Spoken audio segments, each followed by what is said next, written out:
Okay.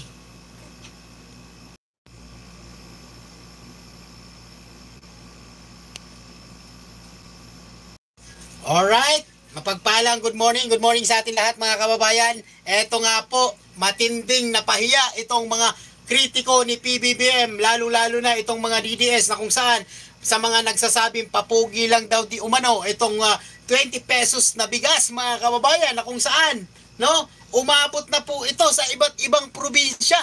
At hindi lang yon. Oy, Sir Nagato, magandang umaga. No? At hindi lang yon. Mga kawasan, Sir Randy Reyes, you know, good morning, Papa Bin TV. Good morning po sa lahat. At hindi lang yon, mga kababayan. PBBM, talagang hanggang 2028 po pala talaga itong 20 pesos na bigas, mga kababayan. Biruin nyo, mga kababayan, may nasakay po akong pasahero na kung saan isang senior citizen at makakaliwa, no? Isa po siyang aktivista at talagang sinasabi niya po na nagkasala po talaga sila, nagkamali sila sa pagpapabagsak nila sa dating Ferdinand E. Marcos na kung saan iba talaga ang mga Marcos, mga kababayan. Pag tumulong po talaga yan ay bukal sa loob, no? Sir Ruben, yan, good morning. No, at tama sasabi natin mga kababayan na ang ating mahal na Pangulong Bongbong Marcos na talagang walang kaibigan, walang kumpare, no? Basta pagdating sa trabaho, no, mga kababayan, ay talagang siba ka kung hindi ka maglilingkod ng tama sa bayan. Ganyan ang presidente, mga kababayan. Oh, eto mga kababayan, may ipapanood ako sa inyo na talagang ikakagulat ng lahat na kung saan, mga kababayan, 20 pesos na bigas hanggang 2028 na ito. Nako mga kababayan, good news na naman ito sa ating mga kababayan dyan, Luzon, Visayas at Mindanao, lalo-lalo na sa ating mga OFW, emigrant, no? At syempre sa ating mga silent viewers dyan, kamusta po kayo? Syempre palike po at pa-share ng live natin na kung saan, mga kababayan, ipapanood ko po sa inyo itong pagbibelta ni Pangulong Bongbong Marcos sa mga kritiko, sa mga DDS, mga kababayan, na talaga nga naman, mga kababayan, no? Ito yung sinasabi natin na hindi papugi. Talagang ang serbisyong ito ay para sa taong bayan, no? Na siyang makikinabang, lalo-lalo na ang ating mga senior citizen, hindi lang mga senior citizen, PWD, mga single mom, at hindi lang yon, mga kababayan, yung mga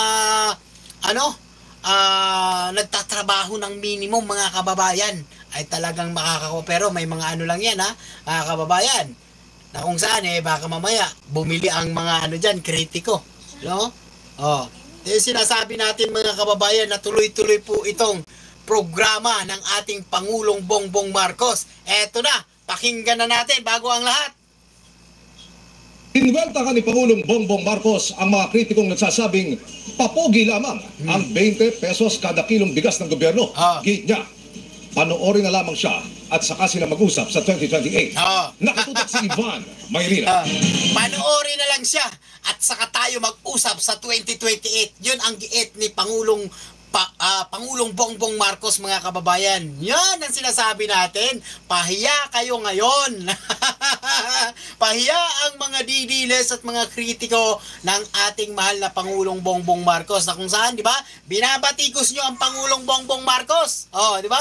Nick Zamora, shoutout po, anti-DDS, shoutout po. Di ba, mga kababayan, binabatikos nyo, napapugi lang. Kesyo, adik ba nga, papugi lang yan dahil nangyari po ay election po yan, nangyari. At hanggang election lang yan at nagpapapugi ang Pangulo, no? Itong 20 pesos na bigas, ngayon, so palpal na kayo ngayon, no? Dahil sinabi mismo ng ating mahal na Pangulong Bongbong Marcos na talagang, no, ipapatupad po ito hanggang 2028. At hindi lang yun, mga kababayan, meron pa tayong nabalitaan, ipapanood sa inyo na kung saan talagang itong balitang to, mga kababayan, ay umabot pa sa iba't ibang probinsya, mga kababayan, no? Anti-DDS, totoo yan, di yan na nakikita ng DDS trolls. Correct, di ba, mga kababayan? Ito, pakinggan natin to para mas malinaw, mga kababayan, ipapanood ko sa inyo. Ito na, mga kababayan, ayan na. Pakinggan natin to para mas malinaw. Bongbong Marcos ang mga kritikong nagsasabing papogi lamang ang 20 pesos kada kilong bigas ng gobyerno. Git niya, Panoorin na lamang siya at saka sila mag-usap sa 2028. Oo. Nakatutok si Ivan Mayrina.